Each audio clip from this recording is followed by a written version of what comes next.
13h à Cotonou, 12h en temps universel. Partout dans le monde, écoutez Radio Afrique Santé, la radio qui fait la différence. Radio Afrique Santé, votre santé, notre priorité.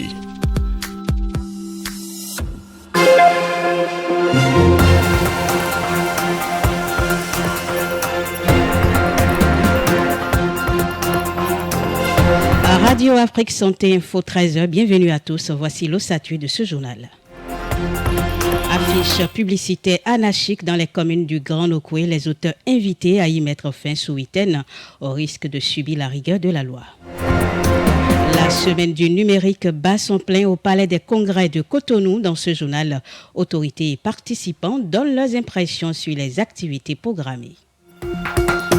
L'aide au développement envoyée aux pays en difficulté, on en parle dans ce 13h pour en connaître la nécessité ou non. La page santé de cette édition s'intéresse au cancer des testicules, à la dyspareunie et à l'albinisme. Le sport viendra boucler cette édition. Voilà pour les titres, le développement dans 5 secondes.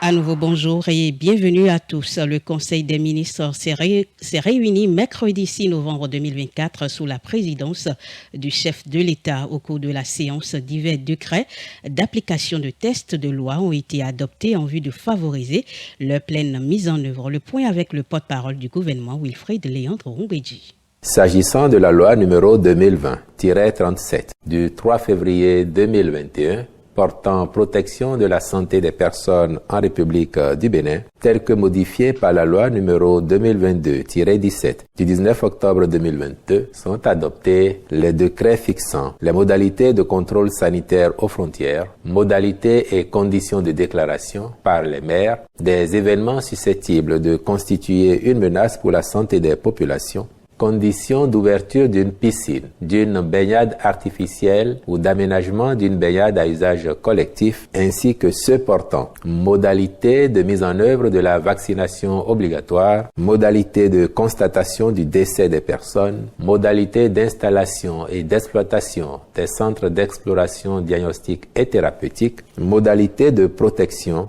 par l'État du praticien médical ou paramédical. En ce qui concerne la loi numéro 2021-03 du 1er février 2021 portant organisation des activités pharmaceutiques en République du Bénin, 9 décrets ont été adoptés. Il s'agit des décrets fixant les conditions de création et d'exploitation des officines de pharmacie, conditions et modalités d'ouverture et d'exploitation des établissements de représentation pharmaceutique et les règles relatives à la publicité sur les médicaments et autres produits de santé et à la promotion médicale, de même que ceux portant conditions d'installation, d'ouverture et d'exploitation des industries pharmaceutiques, conditions d'installation, d'ouverture et d'exploitation des industries de fabrication des produits de santé autres que le médicament, conditions d'importation, d'exportation et de distribution en gros et en détail des produits de santé autres que le médicament, conditions d'installation, d'ouverture et d'exploitation des établissements grossistes répartiteurs pharmaceutiques et d'exercice de l'activité de dépositaire pharmaceutique,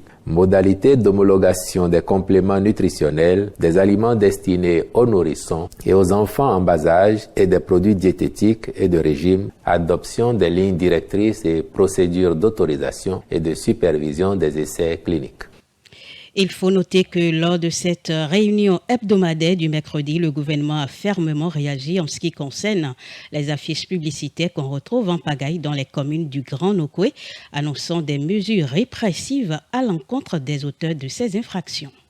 Depuis 2016, le gouvernement a engagé d'importants investissements pour valoriser le potentiel touristique remarquable de la façade maritime de notre pays par divers projets structurants. Ceux-ci participent par ailleurs de la protection de la côte, limitant ainsi les risques de sa dégradation. Pour conforter cette dynamique en cours, il s'est avéré pertinent de créer 2 zones de baignade à Fidjrosset et à Avlo, dans les communes de Cotonou et de Grand Popo, afin d'offrir à terme au public la sécurité et les commodités requises en la matière. Aussi, urge-t-il que des études techniques, environnementales et sociales soient réalisées de façon à faire intégrer harmonieusement ces ouvrages aux projets touristiques et balnéaires qui sont dans une phase de conception relativement avancée sur la côte, notamment les projets du Club Med. Le Conseil a donc marqué son accord pour la réalisation de ces études par un cabinet de grande réputation à charge pour les ministres concernés d'accomplir les diligences irrelatives. En point 2, rappel de l'interdiction des affichages publicitaires anarchiques dans les communes du Grand Nokoué. Dans le cadre de l'assainissement et de l'embellissement de nos villes, au soutien des aménagements majeurs réalisés ou en cours, il a été adopté le décret numéro 2023-453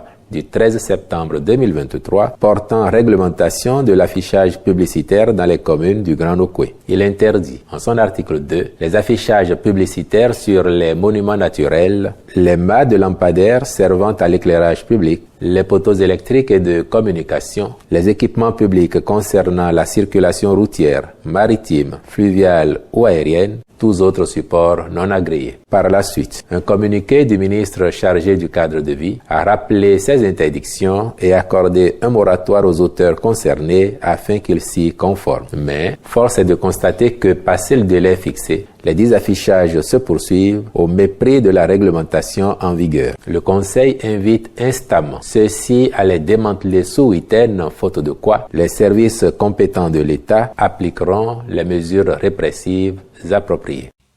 À l'instant, Wilfried Léandre Rombedi, porte-parole du gouvernement, qui faisait là le point du Conseil des ministres du mercredi dernier. Événement phare du secteur du numérique qui mobilise chaque année pendant 5 jours différents acteurs de l'industrie des communications électroniques autour des enjeux de ce secteur transversal. La semaine du numérique a été lancée le 5 novembre au Palais des Congrès de Cotonou. Outre le ministère du numérique et de la digitalisation, porteur de l'initiative, différentes structures associent leurs images à la CENOM à travers leur participation à l'organisation de diverses activités annexes sur l'ensemble du territoire national. Je vous invite à suivre un extrait du discours de quelques officiels présents à la cérémonie de lancement de la CENOM 2024.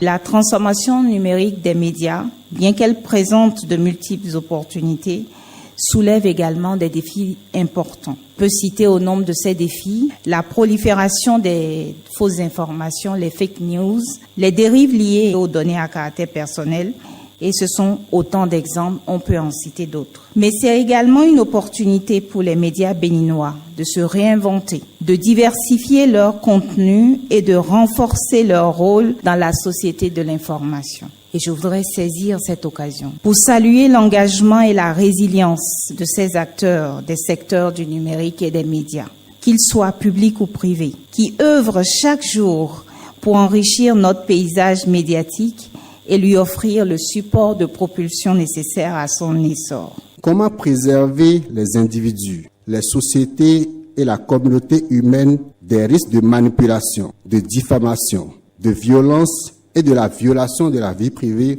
à l'aide de la démocratisation des modes de diffusion. Autant d'interrogations qui justifient le thème, la nécessité de repenser la régulation de la communication audiovisuelle pour l'adapter aux mutations de l'écosystème des médias à l'ère du numérique. La protection donc des données à caractère personnel, évidemment, a aussi besoin de la contribution des acteurs des médias. C'est pourquoi je voudrais inviter l'ensemble des acteurs de l'écosystème du numérique et des médias à une meilleure adaptation aux mutations technologiques, à tirer parti de nouveaux canaux, mais surtout pour respecter la législation sur la protection des données à caractère personnel et ainsi contribuer à l'effort de sensibilisation de la population béninoise sur ce thème tellement important. Ce rendez-vous annuel fait de panels, conférences, formations, production médiatique et concours autour d'un thème spécifique est un prestigieux canal de promotion des actions et innovations qui animent le numérique dans la vie des hommes, des entreprises et des institutions. Suivez ici quelques participants satisfaits des activités menées jusque-là. Je pense que le message est passé puisque tous les aspects ont pratiquement été abordés et même au-delà, nous avons vu toutes les différentes étapes par lesquelles passe une création de marque forte, les stratégies de promotion de la marque et également les stratégies de fidélisation. Et je voudrais féliciter le comité d'organisation pour la qualité de cette édition. On est venu suivre des panels concernant les médias à l'aide du numérique. Il nous est conseillé de choisir son audience, chercher à savoir ce que l'audience veut en réalité pour pouvoir l'impacter. Je pense que c'est une bonne chose. On nous amène déjà à voir les réalités, comment ça se passe et ce qu'on peut faire. On nous conseille pour nous donner la marche à suivre, les idées, pour qu'on puisse faire ce qu'on peut faire pour impacter plus. À travers la semaine du numérique, on nous incite à aller vers le numérique pour nous dire voilà, c'est ce que la population veut maintenant. La population est plus attachée au numérique maintenant. Si vous restez seulement sur le classique, vous n'aurez pas assez d'audience, de visibilité. Déjà, avec la communication, il faut être au top sur la tendance. Et le numérique en fait partie. Ça m'a donné beaucoup d'idées. Ça permet à nous jeunes à acquérir plus de connaissances. Principalement, il y a un thème qui m'a le plus marqué et c'est la création de la marque. La manière dont je suis entré dans la salle, je ressors tout chargé de connaissances et pour mettre tout ceci en application pour pouvoir développer plus ma marque et pouvoir valoriser le Bénin davantage à l'international. J'ai trouvé les panels très enrichissants. Dans un premier temps, on a parlé du back-off de la télé à l'ère du digital, l'attitude que la télé met en place pour pouvoir rattraper l'ère du digital. Après, il y a été question de partage d'expérience. Cela nous permet de savoir quelle stratégie aussi adapter en fonction de mes objectifs, parce que je vais personnaliser du parcours de mes aînés qui ont déjà réussi. Comment en tant que community manager, moi-même, je peux exceller dans mon domaine. Je suis très content de cette initiative. C'est un truc qu'il faut répéter dans le temps parce qu'il y a beaucoup à faire. C'est tellement enrichissant. Au début, j'avais hésité à faire venir mes étudiants. Les autres, ils vont venir afin de profiter de cette communication-là. Faites donc un tour, ça se passe au Palais des Congrès de Cotonou. Faisons à présent le tour du reste de l'actualité au niveau national à travers cette compilation présentée par Carmen Rodéou. Bonjour amis auditeurs, on démarre par le Bénin qui félicite Donald Trump pour sa victoire. Suite à l'annonce des résultats de l'élection présidentielle américaine, les autorités béninoises ont exprimé leurs félicitations à l'égard de Donald Trump et de son colistier J.D. Vance. Outre les félicitations adressées au nouveau président américain, le gouvernement a exprimé son souhait d'approfondir son partenariat avec les États-Unis. Il a également souhaité favoriser la collaboration et promouvoir la prospérité mondiale. Pour rappel, le candidat républicain Donald Trump a triomphé brillamment d'après le verdict des urnes de ce scrutin qui s'annonçait serré face à son principal challenger, la démocrate Kamala Harris. Toujours au plan national, 2 prisonniers de la prison de Misrété ont vu leur peine être renforcée. 2 détenus de la prison de Misrété ont été condamnés à 5 ans de prison ferme pour avoir introduit du cannabis dans l'établissement pénitentiaire. En mars 2024, les mises en cause ont conçu un stratagème en collaboration avec un complice à l'extérieur afin d'introduire des substances illicites. Les individus dissimulaient ces substances sous des denrées alimentaires dans une glacière. Grâce à la vigilance des agents pénitentiaires, cette tentative a été neutralisée lors du contrôle d'entrée. En plus de leur peine d'emprisonnement, les 2 condamnés seront tenus de s'acquitter d'une amende de 2 millions de francs CFA. Objet d'une nouvelle procédure, ces 2 prisonniers ont été lourdement condamnés au terme d'un procès devant la Criette. Et pour finir, la mission de rapatriement des Béninois bloqués en Algérie se précise. La délégation béninoise, en réponse à une invitation de l'Organisation internationale pour les migrations OIM Algérie, devrait quitter Cotonou vers la fin de ce mois pour une mission essentielle, celle de rapatrier près de 150 ressortissants béninois bloqués en Algérie. Cette mission intervient après plusieurs mois de réclamation de la part des migrants qui déplorent leurs conditions de vie précaires et l'absence de perspective. Lors de cette visite, une rencontre tripartite réunira la délégation béninoise, l'OIM Algérie et les autorités algériennes à Alger. Il faut noter que l'identification des migrants fera suite à cette rencontre. Page santé de cette édition, notre randonnée à la découverte des différents types de cancers qui assaillent les hommes se poursuit. Aujourd'hui, nous parlons du cancer des testicules qui prend naissance dans les cellules d'un testicule. La tumeur cancéreuse est un groupe de cellules cancéreuses qui peuvent envahir les tissus voisins et les détruire. La tumeur peut aussi se propager à d'autres parties du corps. Avec l'infirmier Fiacre Koudina, nous en parlons. Quels sont les signes et symptômes précoces du cancer des testicules que les patients doivent surveiller? Le patient remarque d'abord un changement de la taille ou de la texture. Il y a un testicule qui peut devenir plus gros ou plus ferme que d'habitude, d'accord? Il y a une dissemblance au niveau des deux testicules. Le patient ressent des douleurs ou d'inconfort au niveau du testicule ou au niveau du scrotum. Le scrotum ici, ce n'est rien d'autre que l'enveloppe dans laquelle se trouvent les deux testicules. Le patient ressent des douleurs au niveau du bas de l'abdomen ou dans le scrotum. Et parfois, cette douleur irradie vers la laine, l'abdomen et le bas de dos. Le patient remarque toujours une présence de masse ou d'un gonflement au niveau du testicule. Quelle est l'importance de l'auto-examen testiculaire dans la détection précoce de cette maladie? L'importance de l'auto-examen testiculaire permet une détection rapide des anomalies. Le cancer des testicules, c'est une maladie souvent asymptomatique dans les premiers stades. Mais une masse ou un gonflement peut être détecté par un auto-examen. Donc, une détection rapide augmente considérablement les chances de succès du traitement. Donc, l'auto-examen testiculaire permet aussi une simplicité et une efficacité dans le traitement.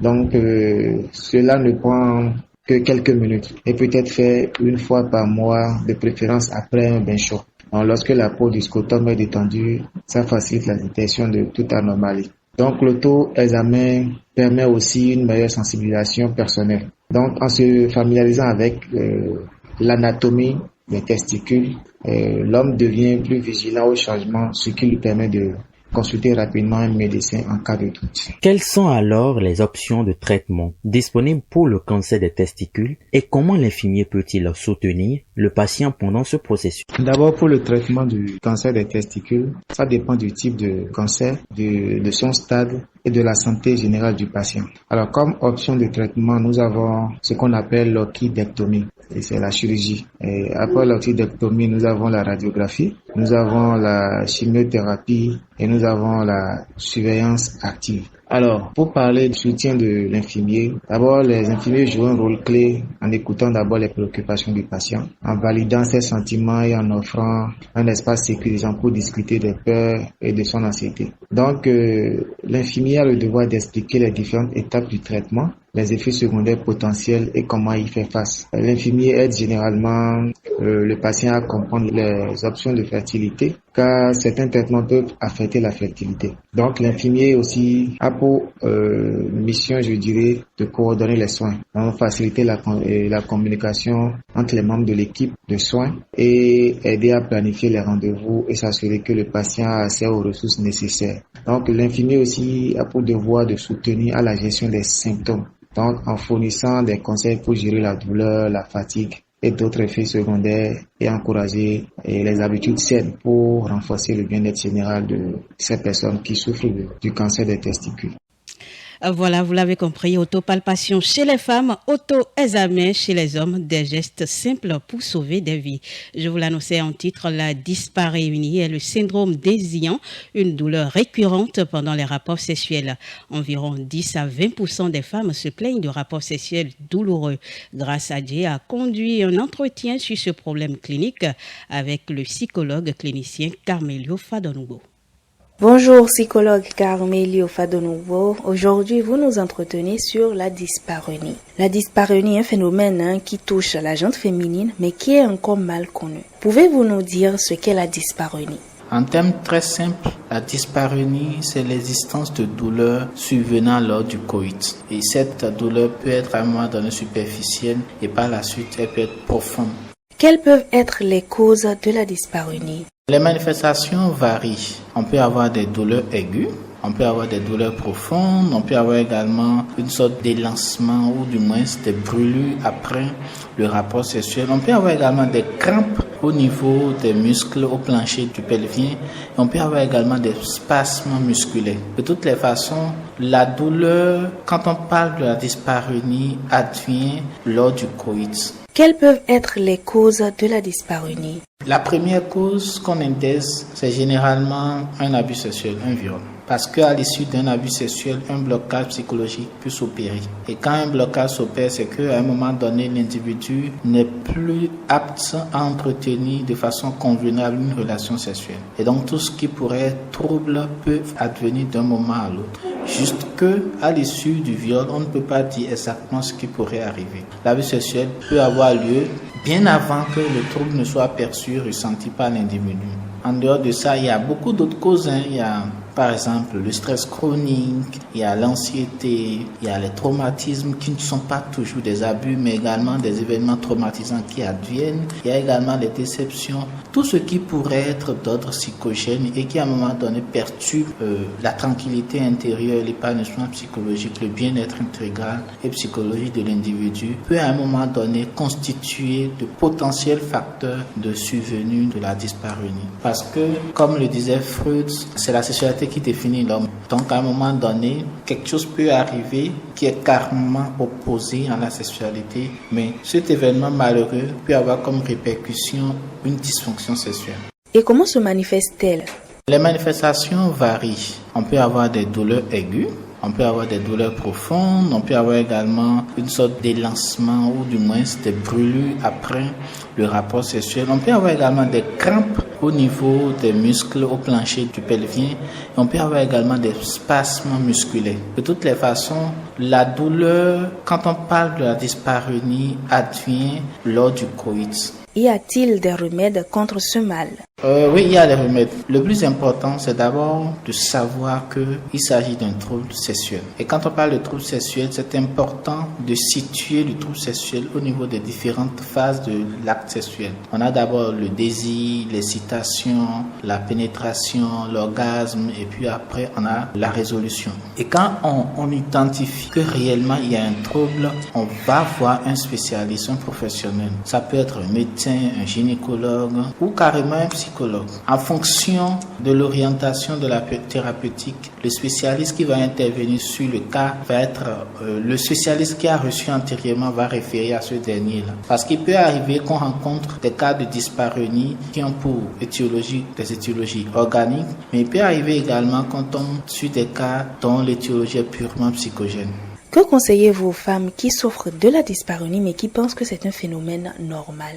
Quand on constate qu'il y a quelque chose d'anormal, le plus important et la conduite idéale, c'est rapidement aller voir un spécialiste. Et il revient à ce spécialiste de dire, vu l'allure et vu les orientations, c'est important que j'associe un autre spécialiste à ça. Et c'est là le collège va être constitué. Le gynéco peut solliciter l'aide d'un psycho ou d'un sexothérapeute pour que toutes les dimensions de la thérapeutique soient prises en compte pour que la prise en charge soit holistique. Maintenant, il y a aussi des astuces simples. On dit par exemple de prolonger les préliminaires pour deux raisons. Optimiser le désir sexuel et puis optimiser la lubrification qui facilite des fois la pénétration. Parce que l'une des causes également, c'est la sécheresse vaginale. Donc quand la cavité vaginale est bien lubrifiée, il y a une forte probabilité qu'il n'y ait pas de la dyspareunie. Donc c'est une suggestion, mais ça fonctionne pas à tous les coups. C'est pourquoi l'idéal c'est de constituer un spécialiste. Et votre mot de la fin, psychologue Carmelio? Oui, c'est important de prendre en compte certaines choses parce que ce que nous rencontrons souvent, nous constatons en santé mentale, c'est que les gens ne consultent pas tôt et c'est quand à un moment donné les choses se complexifient, ils viennent consulter. Or, croyez-moi, quand la prise en charge elle est précoce, on a une forte probabilité de pouvoir réussir la prise en charge. Donc, dès qu'on constate quelque chose qui n'est pas normal, qui n'entre pas forcément dans le cadre de tout ce qui est d'ordre naturel, c'est important de consulter un spécialiste. Et non de commencer une automédication et puis commencer par prendre des choses qui, des fois, complexifient les choses. Donc, prévention et prise en charge précoce. Voilà, vous l'avez compris, toute douleur pendant les rapports sexuels doit être prise au sérieux. Vous passez peut-être à côté d'un problème important. Depuis 2014, l'albinisme est reconnu comme une maladie rare afin de sensibiliser les citoyens sur le respect de la vie des personnes atteintes, mais aussi d'informer sur les facteurs favorisant la présence de la maladie. Que doit-on savoir sur l'albinisme? Ce reportage de Mathilde Aïmoa nous amène au cœur de la maladie. L'albinisme est dû à une absence de pigmentation dans le corps, explique le médecin Fiacre Koudjina. L'albinisme est classé comme étant une maladie génétique. Ici, il s'agit d'un groupe de troubles héréditaires causés par des mutations génétiques qui affectent la production de la mélanine. La mélanine, c'est le pigment responsable de la couleur de la peau, des yeux et des cheveux. Nous avons l'albinisme oculo-cutané, l'albinisme oculaire, l'albinisme syndromique, l'albinisme rare avec mutation spécifique. La prévalence de l'albinisme varie dans le monde. En Europe, en Amérique ou même en Afrique, une personne sur 20 000 souffre de cette maladie. Quelles sont ses causes et comment faire pour vivre avec ces personnes afin de participer à leur épanouissement? Plusieurs propositions de réponse sont énumérées dans cet extrait. L'albinisme est causé par des mutations dans plusieurs gènes différents. Si on doit parler en termes des gènes responsables de l'albinisme, nous allons parler du tigre, ou encore appelé tyrosinase. Nous allons parler du OCA2, nous allons parler du TYR-P1 et enfin du gène SLC45A2. Pour interagir avec des personnes atteintes d'albinisme, je pense qu'il est important de prendre en compte leurs besoins spécifiques et d'agir avec respect et empathie. Donc, vous vous informez et vous sensibilisez les autres aux réalités de l'albinisme. Cela inclut la compréhension des problèmes de santé visuelle et de sensibilité au soleil qui peuvent maintenant toucher les personnes atteintes. Donc, vous essayez de démystifier les idées reçues et superstitions qui entourent l'albinisme, surtout dans des clôtures où ces croyances peuvent mettre la personne atteinte en danger. Vous essayez de protéger ces personnes atteintes contre le soleil. Ces personnes atteintes ont des peaux et des yeux vraiment sensibles aux rayons ultraviolets. Donc, dans des environnements scolaires et de travail, il faut permettre l'accès facile à des espaces ombragés pouvant réduire l'exposition directe au soleil pour leur permettre de ne pas subir les conséquences de l'exposition au soleil. Donc, vous essayez de les soutenir. Dans certaines régions, les personnes atteintes d'albinisme sont parfois victimes de discrimination ou de violence. Donc, vous essayez de soutenir l'inclusion dans la communauté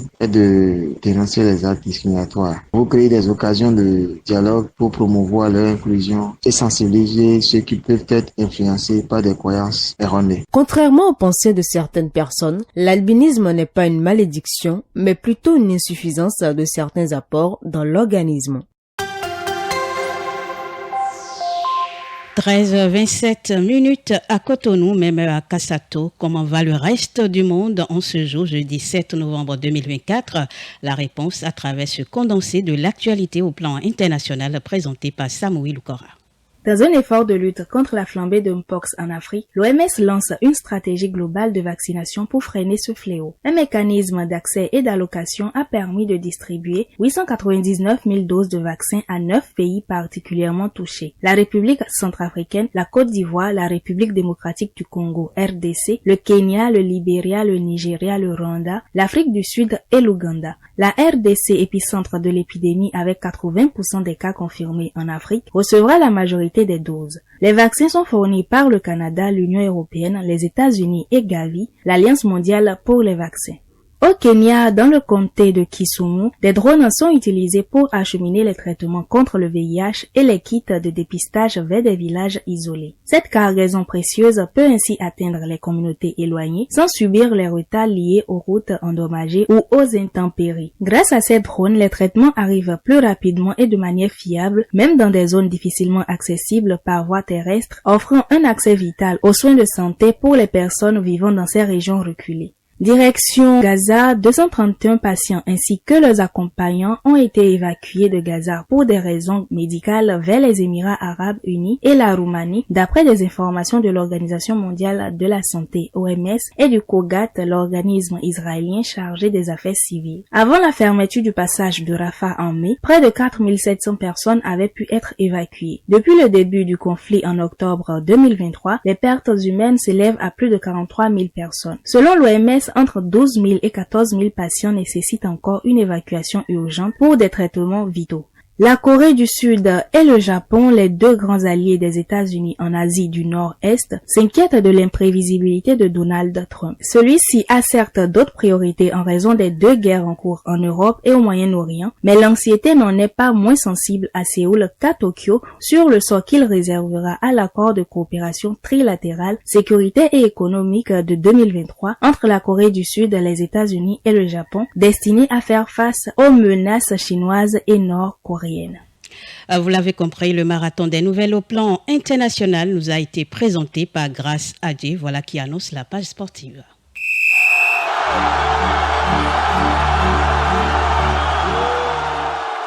Le sélectionneur du Nigeria, Augustine, a dévoilé mercredi la liste des 23 joueurs retenus pour affronter le Bénin et le Rwanda lors des 2 dernières journées des éliminatoires de la CAN 2025.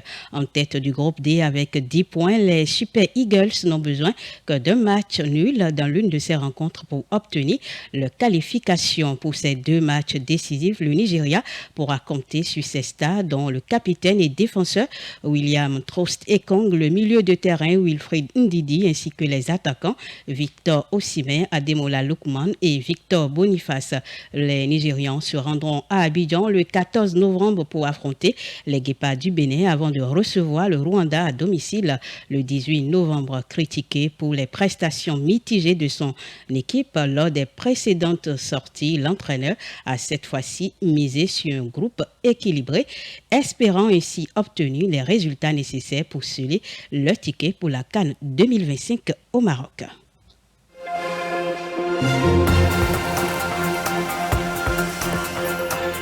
Vous l'avez compris, ce journal s'achève. Merci à Parfait Afodéou et à Samuel Kora pour la coordination technique et éditoriale. Ginette Fleur-Adondé, j'étais à la présentation. Retrouvez derrière moi Marcelin Baguidi pour les informations d'ici et d'ailleurs en Fombé.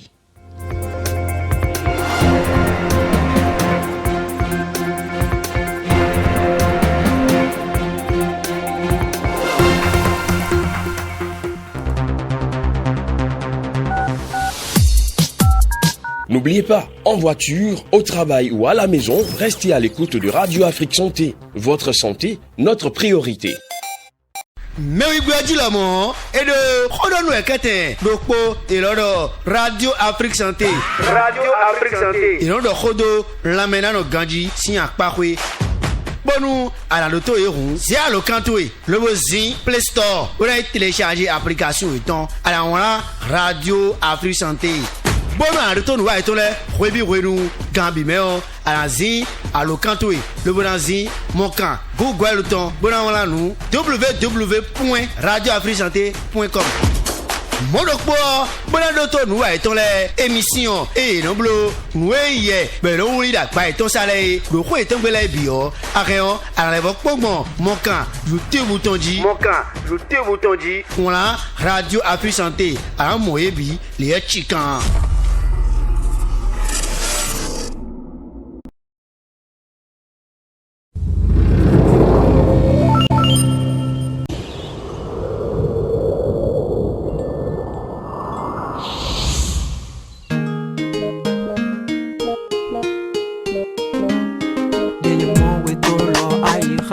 Be we work back